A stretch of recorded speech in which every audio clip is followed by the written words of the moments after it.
Good morning, everyone. We're going to continue our chapter 6 of 8th class, Revolt of 1857. And this is part 4 of the chapter. In our previous videos, we discussed about the political causes, economic causes, and the social and religious causes of Revolt of 1857. In this video, we'll be discussing about the military causes of the revolt as well as the immediate cause of the revolt. So just let's start the topic. The first military cause of the revolt was that the sepoy in British army were ill paid and discriminated.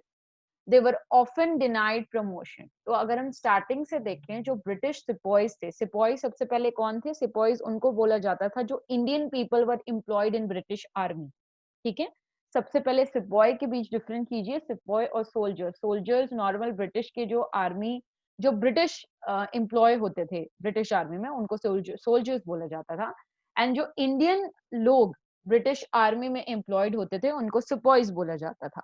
तो they were discriminated and they were less paid as compare to the soldiers. अगर हम उस time की बात कर रहे हैं तो बहुत ज्यादा डिस्क्रिमिनेशन होता था। ओके, जैसे अगर हम रैंक के अकॉर्डिंग बात कर रहे हैं, ठीक है, तो जो हाईएस्ट रैंक थी यूरोपियन सोल्जर्स की, ठीक है, अगर जैसे जो हाईएस्ट रैंक की हम बात करें तो उसपे सारे यूरोपियन सोल्जर्स थे। And the highest soldiers for a sepoy was only सूबेदार। जो सूबेदार था पोस्ट, वो हाईएस्ट पोस्ट होती थी for the sepoys in the British army and they were ill paid. जो न्यूली रिक्रूटेड एम्प्लॉय होता था ऑफ द ब्रिटिश आर्मी, जो सोल्जर्स की हम बात कर रहे हैं, तो उसकी सपोज अगर 16,000 सैलरी है, जो न्यूली अपॉइंटेड है ब्रिटिश आर्मी में, उसकी 16,000 सैलरी है। एट द सेम टाइम जो सूबेदार, जिसको बहुत टाइम हो गया and he has reached to the final position, ठीक है, उस सूबेदार से वो आगे नहीं बढ़ेगा, उसने काफी टाइम, एक सिपाही ने काफी टाइम अपना लाइफ का ब्रिटिश आर्मी को दे दिया है, उसकी सैलरी 16,000 होती थी। तो डिफरेंस देख रहे हो कितना ह्यूज डिफरेंस होता था। तो मैंने आपको एक्सप्लेन कर दिया कि इनके पास प्रमोशन का ऑप्शन नहीं होता था, क्योंकि जितने भी बड़ी पोस्ट होती थी उस पे सब यूरोपियन सोल्जर्स को अपॉर्चुनिटी दिया जाता था। ठीक है, बेटर इनको एक काइंड ऑफ, इनके पास सैलरी पैकेज जो ब्रिटिशर, जो यूरोपियन एम्प्लॉयज थे उनके पास अच्छा था as compare to sepoys. The special allowance और भट्टा, ठीक है, भट्टा बोला जाता था एक स्पेशल अलायंस को for Indian soldiers fighting in far of frontier places and the foreign lands were also stopped. एक भट्टा एक स्पेशल अलायंस दिया जाता था उन सोल्जर्स को जो बाकी दूर एरिया में, किसी जैसे सपोज अगर इंडिया में वो लोग रहते हैं और अमेरिका में जाके लड़ाई कर रहे हैं वो लोग, तो एक स्पेशल अलायंस उनको भट्टा मिलता था जो कि बाद में स्टॉप कर दिया गया। तो ये भी एक कॉज था जिसके जिसकी वजह से जो इंडियन सिपॉइज थे वो अगेंस्ट चले गए थे ब्रिटिशर्स के। ठीक है, moving on to the next topic is the General Service Enlistment Act of 1856, which forced Indian soldiers to travel overseas. अगर हम बात कर रहे हैं इस टाइम पीरियड की, तो यहाँ पे काफी सुपरस्टिशन हमने देखा है कि इंडियन सोसाइटी काफी सुपरस्टिशियस थी।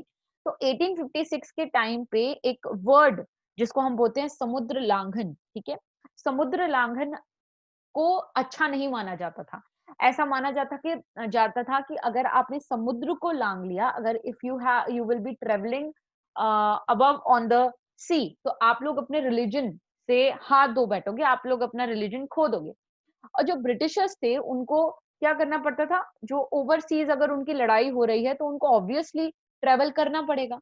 तो जो लोग थे, जितने भी जो एक पर्टिकुलर एक रिलीजियस पीपल थे, वो ये सब नहीं करना चाहते थे, वो ओवरसीज ट्रेवल करने के लिए मना कर देते थे। तो जो ब्रिटिशर्स थे उन्होंने एक जनरल सर्विस एनलिस्टमेंट एक्ट बनाया था 1856 में, जो फोर्स करता था सारे इंडियन सिपॉइज को कि वो ओवरसीज ट्रेवल करें। ठीक है, नहीं तो उनको पनिशमेंट दिया जाएगा या फिर दे वोंट बी पेड। जो वो सैलरी के लिए काम कर रहे थे, सब लोग अपना खर्चा संभालने के लिए काम कर रहे थे, तो they will won't be paid. ठीक है, तो Indian sepoys did not want to travel overseas. Many believe that traveling overseas would lead to loss of their caste. मतलब ये मैंने आपको ऑलरेडी समझा दिया है, वो ऐसा माना जाता था समुद्र लांघन, जो मैंने अभी आपको समझाया है।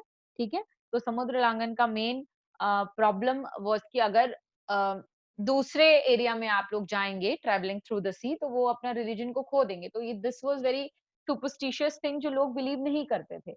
ठीक है, तो जितने भी इंडियन सिपॉइज थे वो जाना नहीं चाहते थे, पर ब्रिटिशर्स को ऑब्वियसली भेजना पड़ता था उनको तो जबरदस्ती, जिसकी वजह से ज्यादा गुस्सा जो सिपॉइज थे उनके अंदर आने लगा।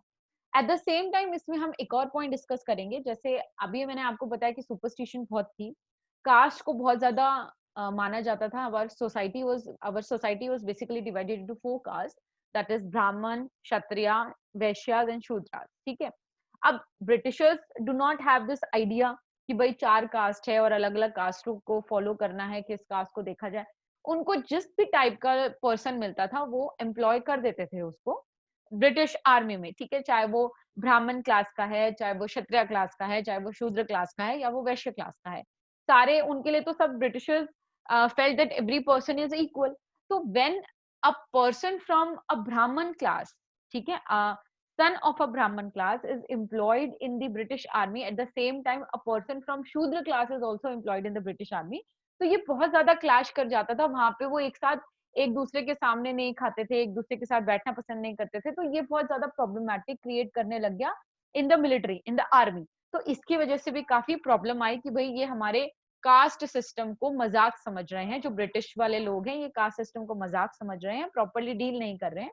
तो यहाँ से प्रॉब्लम स्टार्ट होनी शुरू हो गई, धीरे धीरे करके लोगों में एंगर काफी ज्यादा बढ़ गया। Okay, now the immediate cause of the revolt was the introduction of Enfield rifle. जो इमीडिएट कॉज था, this the introduction of Enfield rifle was the last step the Britishers could have taken, और Indians बिल्कुल अब समझ गए थे कि बस अब हो गया, अब इससे ज्यादा हम नहीं रह सकते हैं। ये ट्रिगर, इसकी वजह से ट्रिगर हो गया था रिवॉल्ट। अब तक चुप बैठे हुए थे, सह रहे थे, लेकिन ये जब जो इमीडिएट कॉज अभी हम पढ़ेंगे कि क्या था। तो introduction of Enfield rifle in 1857 served as a trigger for the revolt. बिल्कुल बस अब नहीं कर सकते हैं, अब हम नहीं सह सकते हैं ये सब। ओके, तो ऐसा र्यूमर था, ठीक है, ब्रिटिशर्स इसको एक्सेप्ट नहीं करते हैं। तो ये र्यूमर था कि जो cartridge of the rifle was covered with layer of grease made of animal fat. ठीक है, which were the animal was cow and pig। okay, and they both are related to the religious sentiment of Hindu and Muslim। अगर हम cow की बात कर रहे हैं और पिग की बात करें तो both are related to the religious sentiment of the Muslim, जैसे भी दोनों रिलेटेड हैं। ठीक है, तो ये र्यूमर फैलाया गया, it was a rumour that the cartridge of the rifle were covered with a layer of grease made of animal fat. तो द कार्ट्रिज को क्या, जो कार्ट्रिज होती थी उसको बिटन, उसको पहले निकालना पड़ता था और फिर उसको लोड करना पड़ता था, जैसे आप यहाँ पे पिक्चर में देख रहे हैं। ठीक है, the person has something in the mouth, उसके मुंह में कार्ट्रिज है, वो उसको छिलेगा और फिर उसको क्या करेगा, गन के अंदर लोड करेगा। तो अब मुंह में लगाना, अगर काउ का फैट है वो, ठीक है, काउ का अगर फ्लैश है वो, तो that is, cow is religious to, जो हिंदू हैं उनके लिए काउ को हम अपनी माता माँ मानते हैं, तो माँ का कोई मांस नहीं खा सकता है। ठीक है, तो this was the problem with the rifle, similar with the Muslims. ठीक है, पिग का fat they can not touch, तो ये बहुत ज्यादा प्रॉब्लमैटिक हो गया था, इसलिए and this was the end, ये बस हो गया। हिंदूज और मुस्लिम्स इसके ज्यादा अब फेवर में नहीं थे ब्रिटिशर्स को सपोर्ट करने के लिए, और यहां से revolt actually begin. So moving on to the next topic is spread of the revolt. Revolt कैसे स्प्रेड हुआ, कहां से स्प्रेड हुआ, ये सारा हम डिस्कस करेंगे। ठीक है, तो on 29th March 1857 Mangal Pandey of Bengal native, this is the person जो आप लेफ्ट में, सॉरी,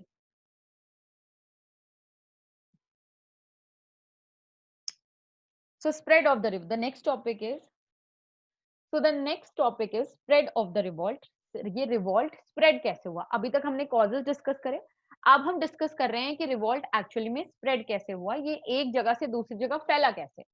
तो on 29th March 1857 Mangal Pandey, Mangal Pandey कौन है, कौन है आपकी स्क्रीन पे बेसिकली राइट साइड पे पिक्चर है, हियर इज मंगल पांडे।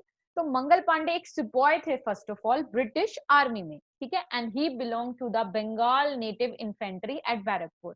बंगाल में इनका जो अलग अलग टीम्स में ये डिवाइडेड थे, तो बंगाल के बैरकपुर में एक टीम में ये काम कर रहे थे।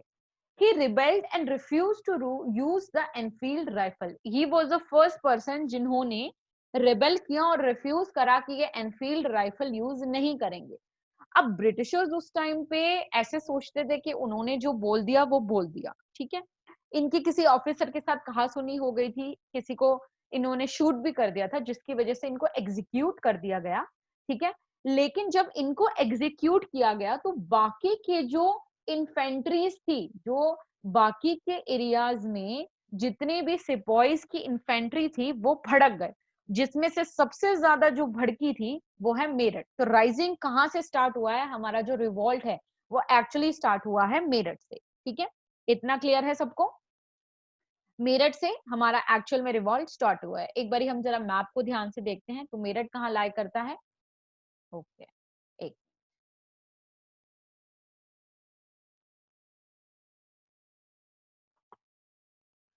जी, तो मेरठ कहाँ है हमारा, मेरठ इज दिस। तो यहाँ से क्या हुआ है, हमारा अपराइजिंग स्टार्ट हुआ है। तो मेरठ में क्या हुआ, सबसे पहले हम बात कर रहे हैं 9 मई 1857 की।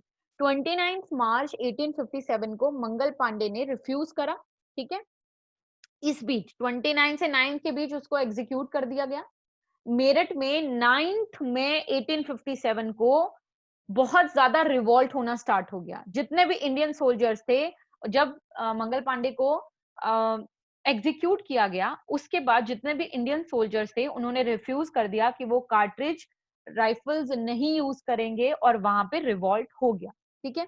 उन्होंने जेल में जितने भी लोग बंद थे, जितने भी प्रिजन थे, प्रिजनर्स थे, उन सबको छोड़ दिया। जितने भी यूरोपियन ऑफिसर्स थे उनको मार दिया, ठीक है। जो उनका टेलीग्राफ लाइंस था उसको कट कर दिया, और वॉक करते हुए, मार्च करते हुए कहाँ पहुंच गए, दिल्ली पहुंच गए, ठीक है। दिल्ली पहुंच गए हैं, दिल्ली रिवॉल्ट रिवॉल्ट स्टार्ट हो गया है। दिल्ली पहुंचे हैं 11 मई 1857 को। 9 में रिवॉल्ट किया है मेरठ में, और मेरठ से मार्च करते हुए दिल्ली पहुंचे हैं कब, 11 मई 1857 में। यहाँ पे जो ब्रिटिशर्स, जो गैरिसन, जो the small British garrison at Delhi could not resist them, जो छोटे छोटे ब्रिटिशर्स के ट्रूप्स थे वो इनको रोक नहीं पाए, एंड ये रिबल करते हुए विद इन 2 days दिल्ली के अंदर मार्च करते हुए पहुंच गए बहादुर शाह जफर के पास। बहादुर शाह जफर उस टाइम पे रेड फोर्ट में रहते थे, and he was the king of Delhi. जो हमारा उस टाइम पे मुगल एम्पायर चल रहा था, he was the last king of Mughal empire, Bahadur Shah Zafar. And they declared him as the leader of the uprising, ठीक है। उन्होंने अपने आप को क्या कर दिया, बहादुर शाह जफर को अपना लीडर बना दिया, और बोला कि आप संभालो, हम आपको अपना किंग मानते हैं, हम ब्रिटिशर्स को अपना किंग नहीं मानते हैं।